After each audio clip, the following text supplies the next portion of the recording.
Alors aujourd'hui, je suis avec Hélène qui a du coup son entreprise qui s'appelle Oceana et qui est une experte dans l'océan pour amener les gens à en profiter en toute sérénité puisqu'elle était maître nageur sauveteur et qu'elle propose autant des sessions pour dépasser son aquaphobie que des sessions pour profiter de l'océan, passer les grosses vagues.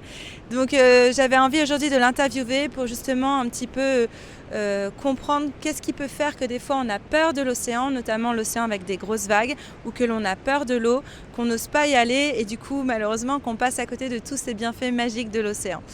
Donc ça va être un petit peu le sujet de ce podcast et je suis ravie de t'avoir Hélène. Bonjour. Est-ce que tu peux te présenter pour dire un petit peu d'où vient cette passion pour l'océan? Est-ce que tu as grandi près de l'océan? Comment ça t'est venu et comment tu en as fait ton métier? Bonjour Laure, donc merci beaucoup de me recevoir aujourd'hui donc moi pour la petite histoire je suis née à Toulouse et j'ai toujours été passionnée par l'océan. On n'était pas loin donc on venait pour toutes les vacances, pour tous les week-ends et à chaque fois que je devais rentrer le dimanche soir c'était le déchirement parce que très jeune j'ai découvert cette passion d'abord pour le surf et puis plus largement pour l'élément de l'océan qui vraiment dès très jeune me procurait vraiment un bien-être fou. Et donc, dès que j'ai eu 17 ans, je suis venue m'installer pour mes études sur la côte, à Bayonne. Donc voilà, j'ai fait mon parcours d'étudiante jusqu'à mon master de management des sports de glisse à Bayonne. Et en parallèle de ça, j'ai commencé à faire les saisons en tant que sauveteuse sur les plages de Seignos. Et donc, c'est en abordant l'océan de manière professionnelle avec les sauveteurs que j'ai vraiment appris à mieux le connaître, à mieux le comprendre, en étant formée en fait par mes chefs de poste qui m'ont transmis eux leurs connaissances, avec lesquelles on s'entraînait tous les matins à l'océan. Simplement, quelles que soient les conditions, on devait passer la barre, donc la barre de vague, aller au large, revenir, voilà, dans les Landes. Et donc, c'était très très challengeant, mais on était en équipe. Et donc, en fait, il y avait ce cadre qui nous permettait vraiment de s'entraîner en toute sécurité et d'aller chercher les limites. Et en fait, ce cadre-là, je crois qu'en dehors du métier de sauveteur, il n'existe pas forcément. Et c'est ce que j'ai voulu, entre autres, créer par du coup, la création de ma structure Oceana. Donc, suite à mon master, j'ai passé un diplôme d'étudiant entrepreneur et ensuite, j'ai fait mon BPGEPS à Anne donc pour devenir maître nageuse. Donc, lors de ce diplôme, je me suis aussi formée sur la nage en eau libre, la marche aquatique, voilà un petit peu le swimrun, tous les sports autour de l'eau, mais surtout liés à l'océan. Et ensuite, j'ai été coach en club de sauvetage côtier et j'ai commencé peu à peu à monter donc ma structure de nage en toute eau et de coaching à l'océan Oceana. Ça a commencé par des initiations à l'océan que j'ai proposées avec l'Office de tourisme de Seignos. Ces sessions, elles s'appelaient Apprivoiser l'océan. Et en fait, l'objectif, c'était tout simplement de pouvoir faire découvrir le milieu aux estivants qui viennent sur la côte l'été et qui ont évidemment envie de profiter de l'océan, de la mer, mais qui finalement n'y connaissent pas grand-chose. Et en fait, personne n'est là pour apprendre l'océan. Aujourd'hui, il y a beaucoup d'écoles de surf, il y a beaucoup de sports qui se développent autour de l'océan et c'est génial.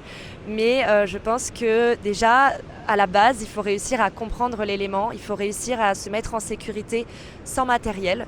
C'est pour ça du coup que j'ai décidé de créer cette structure. Voilà. Alors du coup, tu parles de sessions d'apprivoiser l'eau. C'est vrai que c'est hyper intéressant parce qu'ici, on a un océan qui est magnifique dans le sud-ouest, dans les Landes et au Pays Basque. Mais on a quand même des fonds marins qui sont beaucoup plus profonds. Donc on n'a pas du tout les mêmes courants. Il y a beaucoup plus de puissance et de courants ici. Et souvent, les gens ne le connaissent pas. Donc c'est génial, je trouve, d'avoir des ateliers qui nous permettent de comprendre comment apprivoiser l'océan spécifiquement ici, qui est un peu plus intense. Est-ce que tu peux nous expliquer en quoi consistent justement ces ateliers d'apprivoiser l'océan ? Donc, par rapport à ces ateliers, il y a d'abord une première partie théorique. Donc, on aborde l'océan, ce qu'on connaît, ce qu'on ne connaît pas. Je teste un petit peu les participants, justement, de manière très, très ludique, mais pour qu'ils apprennent, du coup, à comprendre comment fonctionne cet élément. Donc j'explique les marées, la création des vagues, comment se crée une vague, pourquoi est-ce qu'il y a des vagues à cet endroit-là et pas à cet endroit-là, pourquoi, qu'est-ce que les baïnes dans les Landes également, les baïnes, les bancs de sable, enfin voilà, je viens vraiment expliquer le fonctionnement de l'élément. Et ensuite, ce qui nous met en danger et ce qui nous met du coup en sécurité. Même si on en a déjà un petit peu parlé sur un autre podcast, tu peux nous faire un très bref résumé de ce qui nous met en danger et ce qui nous met en sécurité? Donc ce qui nous met en danger ici là sur la côte, c'est principalement les baïnes. Dans lesquels il y a des courants d'arrachement donc, qui tirent vers le large. Et donc, de manière générale, ce qu'il faut retenir, c'est toujours se baigner là où il y a des vagues, puisque les vagues déferlent donc, sur les bancs de sable. Et même si les vagues peuvent parfois paraître un petit peu impressionnantes, finalement, les vagues nous ramènent toujours au bord. Donc c'est plutôt là où il n'y a pas de vagues qu'il y a des courants qui se créent et que finalement on se met en danger. Et c'est le gros piège en fait l'été pour tous les estivants qui ont un peu peur justement des vagues et qui se disent je vais aller me baigner dans la grosse piscine là-bas, on sera tranquille. Et en fait non, là gros danger c'est une baïne. Donc voilà, toujours aller dans les vagues, là où on voit que les vagues déferlent clairement. Et en fait, du coup, l'objectif ensuite de ces sessions d'initiation à l'océan, c'est de se mettre à l'eau et d'apprendre justement à gérer les vagues, à savoir comment réagir quand on va avoir des vagues un peu plus grosses qui vont nous arriver dessus, c'est-à-dire passer sous les vagues, parce que passer par-dessus une vague, ça marche quand la vague est petite, mais dès qu'on va avoir des plus grosses vagues, si on essaye de passer au-dessus, on va potentiellement se faire rouler, faire la machine à laver. En général, une fois qu'on l'a fait, on comprend mieux le terme. Ce qui n'est pas grave d'ailleurs, il faut accepter aussi que des fois on puisse se louper, faire la machine à laver. Ce qu'il faut retenir quand on est dans une machine à laver, dans une vague qui nous roule, c'est que malgré tout, la vague est juste en train de nous ramener vers le bord. Et c'est ce qui compte en fait. Donc derrière, c'est apprendre à bien plonger sous les vagues, à rentrer au bord à l'aide d'une vague, donc faire du body surf. À prendre ses repères sur le sable également, puisque donc, tout d'abord il y a un temps d'observation où on vient détecter où sont les baïnes puis où sont les bancs de sable. Donc on se baigne sur les bancs de sable là où il y a les vagues, mais il y a très souvent un courant latéral qui peut être assez puissant et donc l'objectif c'est d'avoir ces points de repère sur le sable puisqu'une fois dans l'eau souvent on perd un petit peu tout repère et donc pouvoir voir si je me fais dériver, le détecter avant d'arriver dans la baïne, sortir de l'eau, potentiellement marcher, se remettre au même endroit où on se met en sécurité. Voilà. Après, de manière générale, il faut toujours être en observation, c'est-à-dire qu'il y a la partie je regarde, je prends le temps d'observer l'océan avant de rentrer. Je vois là où ça me semble être bon ou plus dangereux, je me mets là où ça semble être bon et puis je rentre dans l'eau, je prends mon point de repère et dès que vous allez vous éloigner un petit peu, essayez avant d'aller là où vous n'avez pas pied de simplement lever les pieds, voir dans quel sens on se fait dériver ou non, essayez de tester un petit peu les courants, voilà. Merci beaucoup. On retient qu'il ne faut pas aller dans les endroits où c'est une petite piscine naturelle, on va plutôt dans les endroits où il y a des vagues et c'est un très bon point de se dire dès que tu vas dans l'eau, tu prends des repères. Moi je me prends toujours un repère sur la plage et j'essaye de me prendre un repère aussi donc face à moi et sur le côté pour voir comment je vais bouger. Donc ça c'est aussi un super conseil que nous donne Hélène pour apprivoiser justement l'océan et notamment ici cette partie où il y a les baïnes qui sont très tentantes parce que c'est vrai qu'on a l'impression qu'on va dans une piscine naturelle. Après, dans le Pays Basque, on a la chance d'avoir des endroits avec des vraies piscines naturelles. Quand c'est vraiment au milieu de rochers, là, évidemment, il y a moins de risques. Mais de manière générale, quand on va avoir des zones simplement où il n'y a pas trop de vagues entre du coup, des bancs de sable, là, il ne faut pas y aller. Voilà. Merci Hélène. Je sais que tu fais aussi des ateliers, c'est la raison pour laquelle je voulais t'interviewer pour que tu puisses nous partager ça, sur l'aquaphobie ou en tout cas la peur de l'océan, parce que c'est vrai que c'est un élément qui est assez puissant.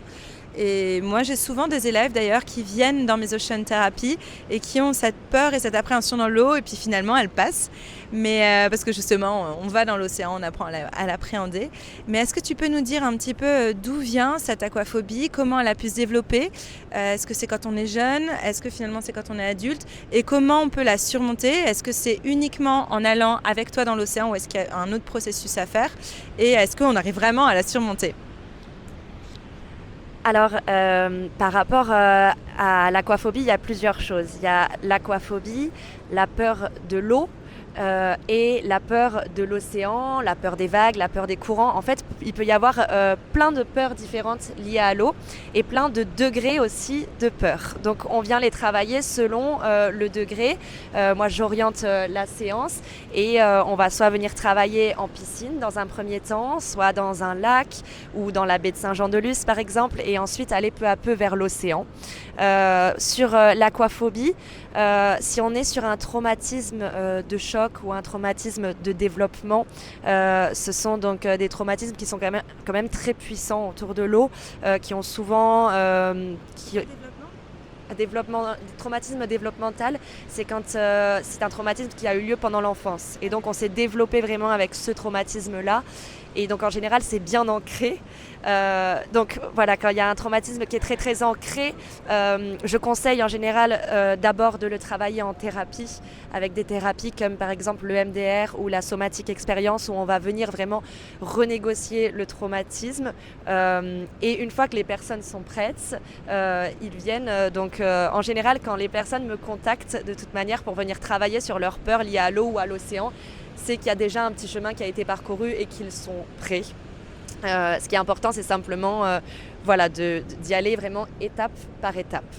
Il y a des personnes qui ont des peurs qui sont liées donc à leur enfance. Il y a des personnes aussi qui ont juste une mauvaise expérience, comme par exemple le fait de se faire rouler dans une vague ou de se faire emporter par un courant et de ne pas comprendre en fait ce qui s'est passé et de ne pas avoir pu débriefer là-dessus et ensuite prendre le temps de faire comprendre au système nerveux que l'élément est passé, que c'est OK et qu'on peut se remettre en confiance peu à peu. Et donc moi je suis là pour les accompagner dans cette approche. Pour ça, c'est d'abord réussir à comprendre, comme on en a parlé avant, l'élément. Parce que quand on comprend le fonctionnement de l'océan derrière, on comprend aussi ce qui nous met en sécurité. Et donc déjà, on apaise le mental. Ensuite, c'est venir faire des exercices pour réguler son système nerveux, justement, réussir à comprendre ce qui génère cette anxiété liée à l'eau. Donc comprendre que s'il y a eu un événement qui nous a traumatisés, c'est tout à fait normal que derrière le système nerveux soit bloqué sur des peurs. Et donc l'objectif, c'est simplement d'apprendre justement à se comprendre d'abord, à comprendre nos peurs, à avoir suffisamment de compassion et d'empathie pour soi-même pour pouvoir venir se calmer, se réguler. J'amène ça par des exercices donc, de respiration où on vient s'ancrer. Ce qui est très important, c'est de prendre aussi des temps d'intégration entre les pratiques. Déjà, quand on arrive sur la plage, qu'on voit l'océan, effectivement, il faut prendre un temps pour l'observer, pour comprendre ce qui va nous mettre en sécurité, par où on va rentrer. Et ça, à tout niveau, même si on est très bon surfeur ou waterman, ou l'océan, c'est un élément qu'on ne maîtrise pas et qui est mouvant. Donc, il faut toujours prendre un moment pour regarder, comprendre justement son mode de fonctionnement. Et ça s'apprend et on a toujours à apprendre autour de l'océan, quel que soit notre niveau. Et donc, voilà, c'est prendre un moment aussi pour se recentrer, s'ancrer avant d'être prêt à rentrer dans l'océan. Prendre des temps d'intégration, ensuite y aller étape par étape. Ça, c'est vraiment après selon le niveau et les peurs de chacun. Il y a des personnes qui, lors de la première session, seront prêts à rentrer dans l'océan jusqu'aux genoux et pour eux, ce sera déjà une immense victoire. Tout comme il y a d'autres personnes avec lesquelles on va pouvoir commencer justement à apprendre à plonger sous les vagues, à mettre la tête dans l'eau, à sentir la sensation de l'eau qui passe sur les yeux et ressortir sans s'essuyer les yeux, ou de l'eau qui rentre dans le nez et accepter toutes ces sensations. Et puis peu à peu, on va être amené donc à nager plus vers le large lorsque les personnes y seront prêtes. Ensuite, on va travailler en apnée. Peu à peu, parce qu'en apnée, on travaille énormément justement les appréhensions. C'est vraiment beaucoup de mental en fait, l'apnée. Et puis ensuite, l'apnée en profondeur, où là, pareil, en allant en profondeur, on vient directement travailler les peurs. Peu à peu, on viendra travailler sur la technique de nage parce que ça, c'est vraiment quelque chose qui est important aussi pour réussir à se mettre en sécurité dans l'océan. Il faut déjà savoir nager correctement. Moi, la nage que je recommande pour l'océan, c'est vraiment le crawl puisque c'est une nage sur laquelle on va pouvoir trouver de l'endurance, trouver des appuis et potentiellement lutter aussi contre le courant. Quand on ira plus vers le large, je conseille d'utiliser des petites palmes adaptées pour l'océan parce que celles-ci nous permettent vraiment de lutter contre le courant. D'ailleurs, c'est vraiment l'outil indispensable des sauveteurs, hein. Voilà, et puis ensuite apprendre à faire du body surf. Donc body surf, c'est prendre des vagues à l'aide de son corps pour pouvoir rentrer vers le bord, quelle que soit la situation. D'ailleurs, je ne l'ai pas dit tout à l'heure, mais quand on est pris dans un courant de baïne, il faut simplement se laisser aller avec le courant. Il ne faut pas chercher à lutter, puisque en fait, c'est comme ça qu'arrivent les noyades. C'est simplement les gens qui sont pris par la panique et qui veulent lutter à contre-courant. Et ce qu'il faut retenir, c'est que l'océan sera toujours plus fort. Et que ça ne sert à rien de lutter, mais qu'il faut essayer simplement de s'y adapter.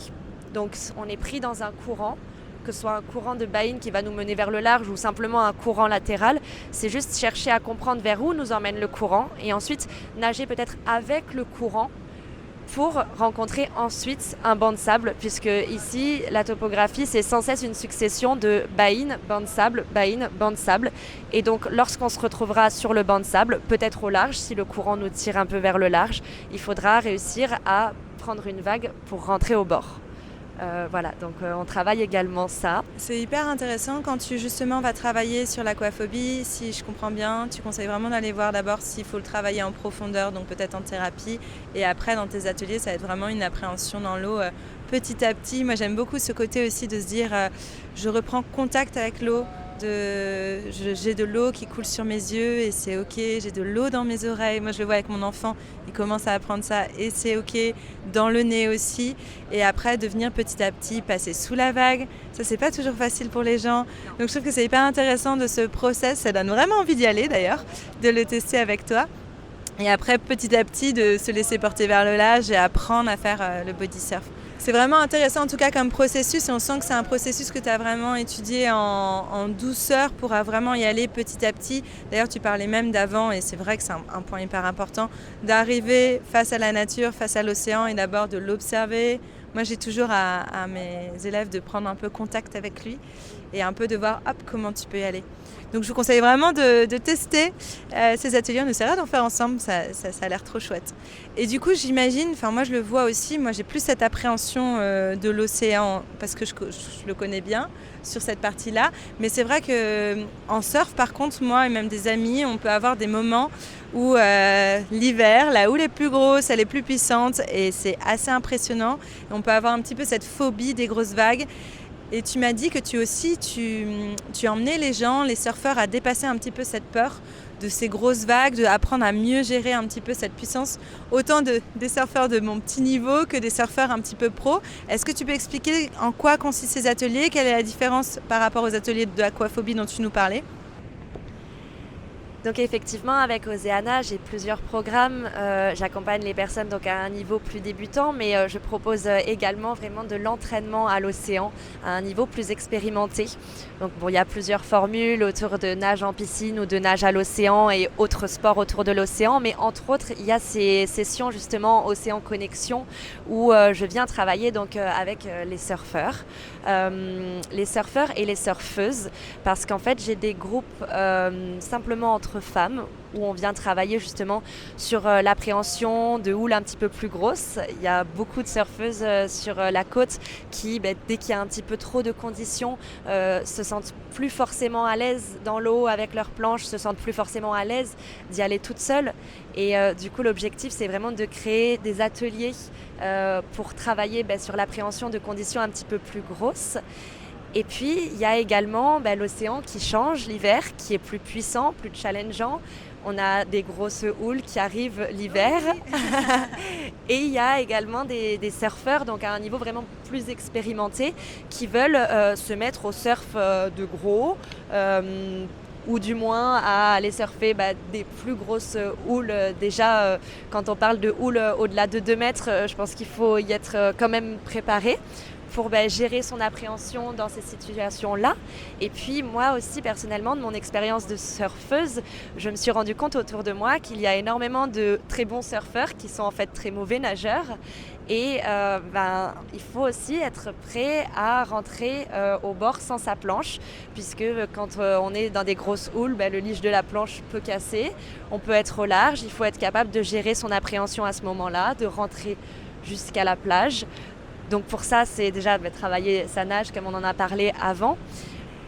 Et donc à côté de ces entraînements autour de la nage, on vient travailler à l'océan sur des sessions donc Océan Connexion pour les surfeuses, donc entre femmes, ou sur des sessions Ocean Surf Prep où là on est à un niveau vraiment plus expérimenté.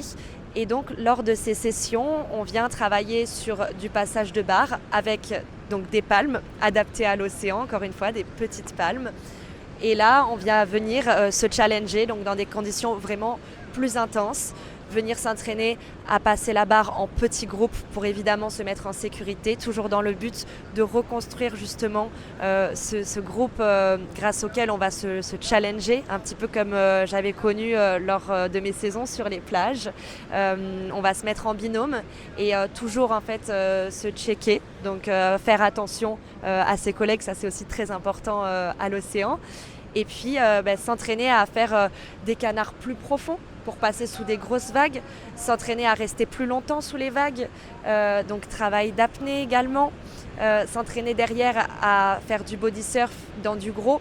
Donc ça aussi c'est challengeant et on vient directement travailler un petit peu sur ces appréhensions dès qu'il y a vraiment de la grosse houle. Il faut savoir qu'entre être dans l'océan avec sa planche de surf et être dans l'océan juste avec ses palmes, c'est complètement différent. C'est déjà très très différent, donc je vous conseille vraiment d'en faire l'expérience. Et puis voilà, après pour les sessions Océan Connexion Surfeuse par exemple, il y a vraiment ce temps aussi d'échange où on vient chacune parler de ce qui nous fait peur, de ce qu'on a envie de travailler, d'expérimenter. Et moi, l'objectif c'est vraiment qu'on reste en petits groupes et de faire du contenu hyper personnalisé sur ces sessions, parce que je pars du principe que quand on travaille sur les peurs, c'est vraiment des choses très intimes. Et d'ailleurs, je suis toujours vraiment très émerveillée par les personnes qui viennent me voir et qui souhaitent travailler sur leurs peurs, parce que je trouve que c'est vraiment des démarches qui sont super honorables et qui permettent derrière de se reconnecter à un élément qui est absolument merveilleux, comme tu le sais, qui apporte énormément de bienfaits et c'est vraiment dommage de s'en priver.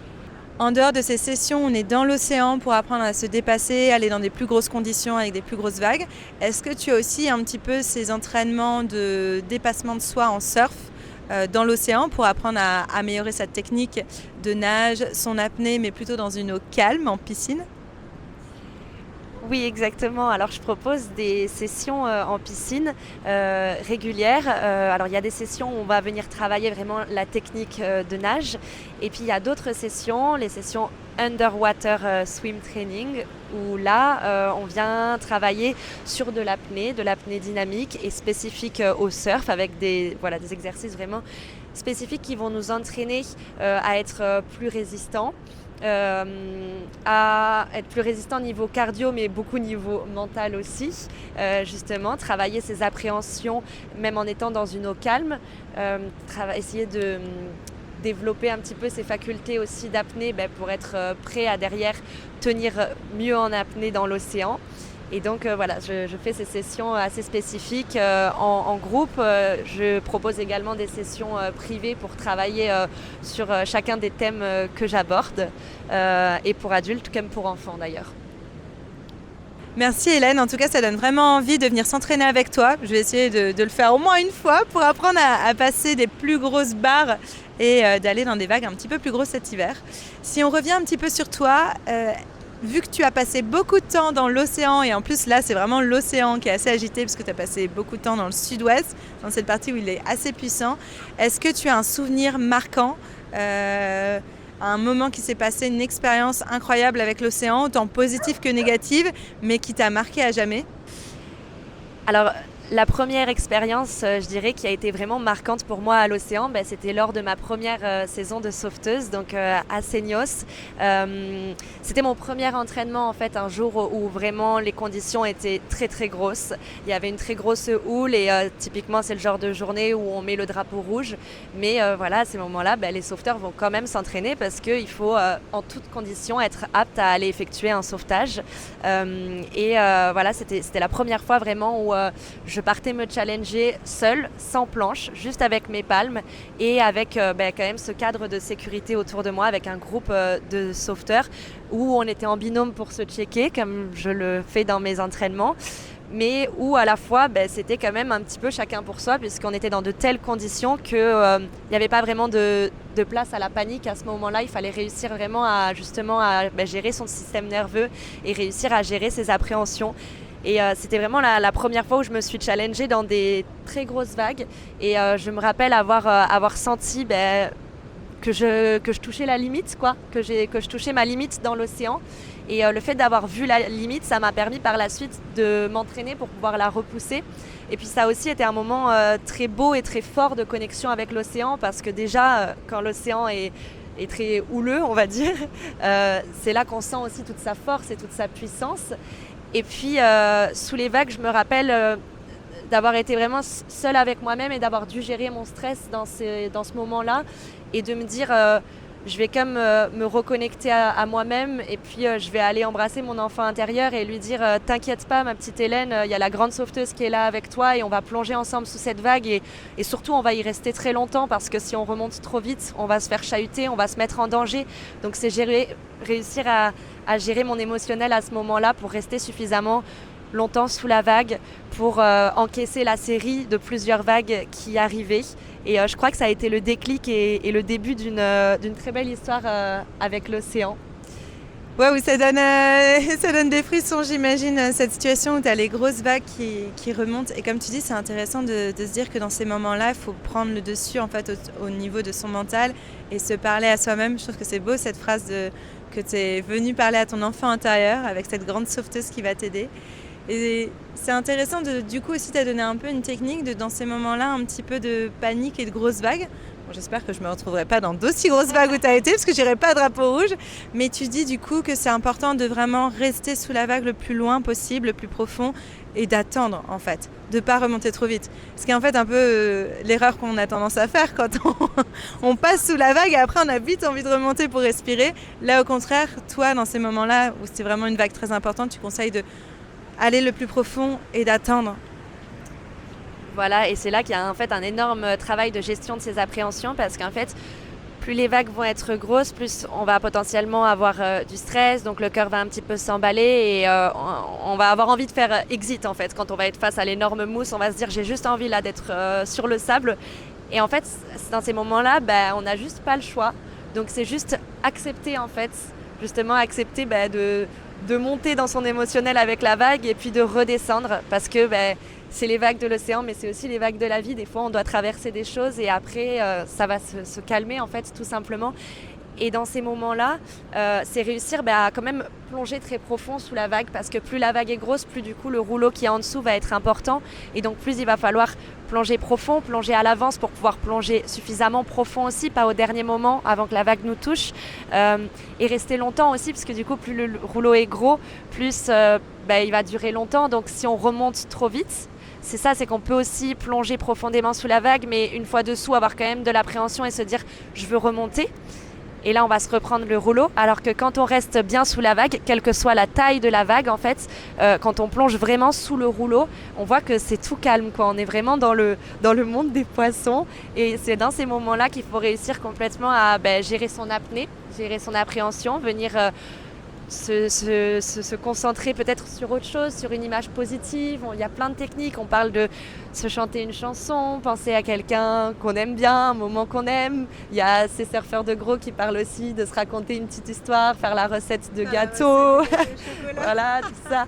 Et puis voilà, donc attendre vraiment pour remonter. Ça, pour savoir à quel moment il faut remonter, c'est une histoire de sensation. Donc là, en général, le rouleau, on le sent au-dessus de son dos. Mais quand c'est très gros, ce qu'on peut faire aussi, c'est ouvrir les les yeux sous l'eau et on voit le rouleau. Et puis à partir du moment où on voit la lumière de nouveau, c'est qu'on peut venir ici remonter. Il faut savoir aussi que les vagues arrivent par série.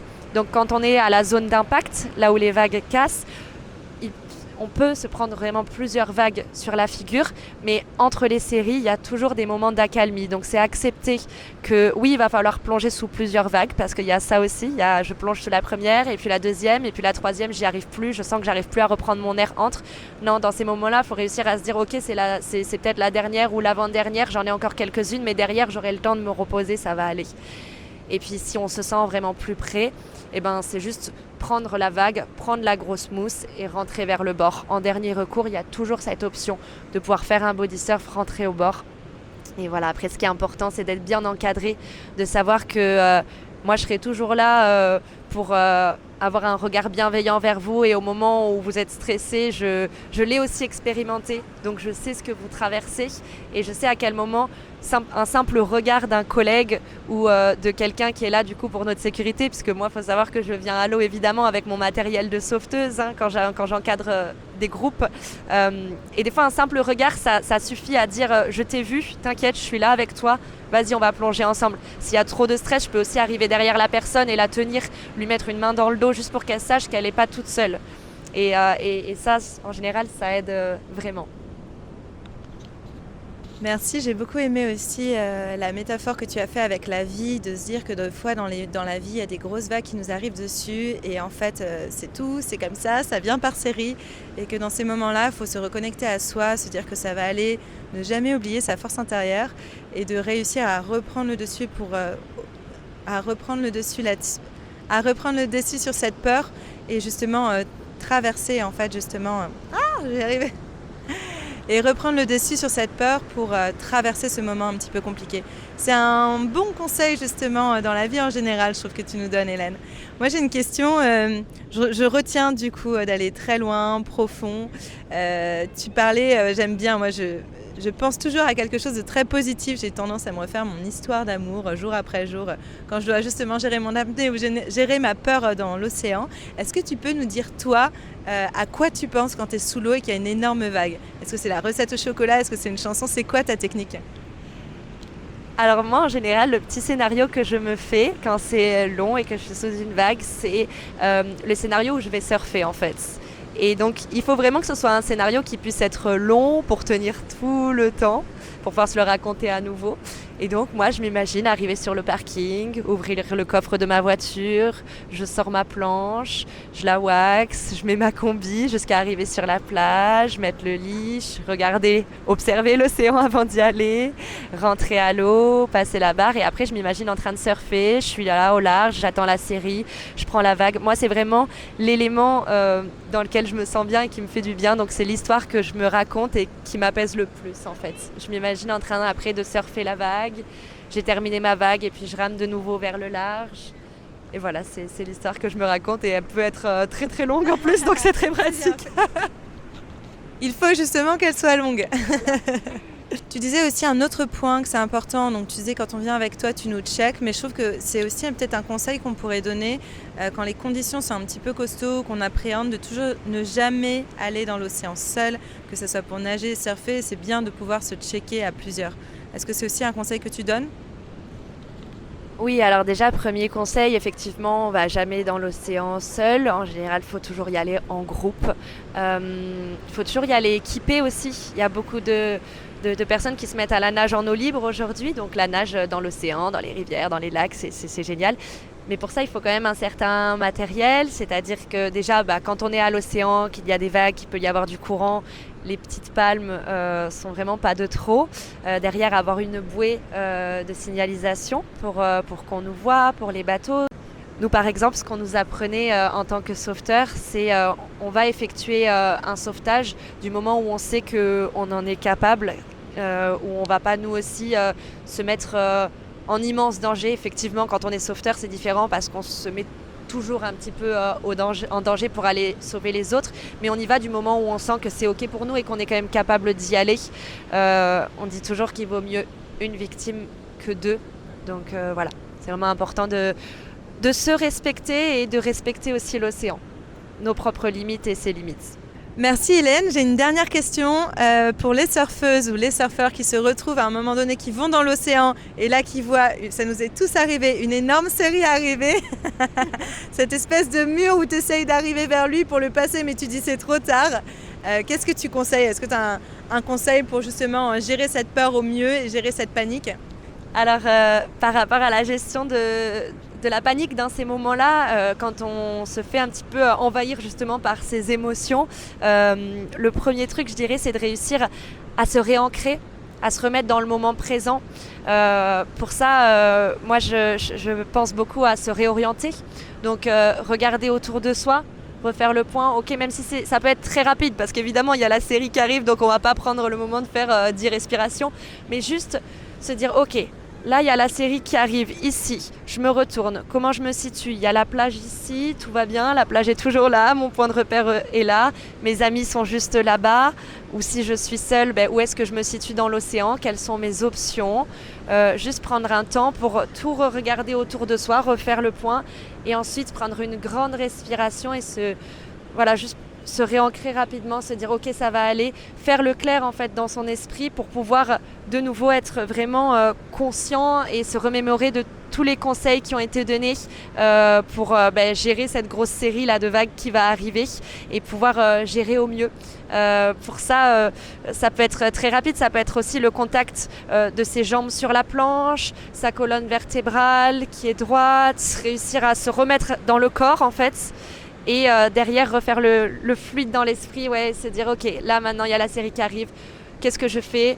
Je plonge, ou alors au contraire, je me mets sur ma planche et je prends l'énorme mousse et je rentre au bord parce que c'est pas possible. Voilà, c'est faire ses choix, mais en conscience, sans être débordé par l'émotion. Un immense merci Hélène, je vous partage sous le podcast tous les éléments pour retrouver Hélène, si vous avez envie de suivre ses cours, d'aller au-delà de vos peurs pour profiter de l'océan en toute sérénité, que vous soyez juste nageur, apprivoiser l'eau ou si vous avez envie d'aller surfer de plus grosses conditions. Merci Hélène et je pense à très bientôt. On se refera, je pense, des sessions autour de l'océan parce que c'est vraiment très complémentaire à ce que je fais parce que tu as une approche où tu emmènes les gens en toute sérénité, tu les reconnectes à l'eau pour qu'ils puissent en profiter et c'est vrai que l'océan, notamment ici, peut être assez puissant et impressionnant donc heureusement qu'il y a des personnes comme toi qui nous permettent de nous reconnecter à l'eau. Merci. Merci à toi, merci beaucoup et à bientôt du coup. À bientôt.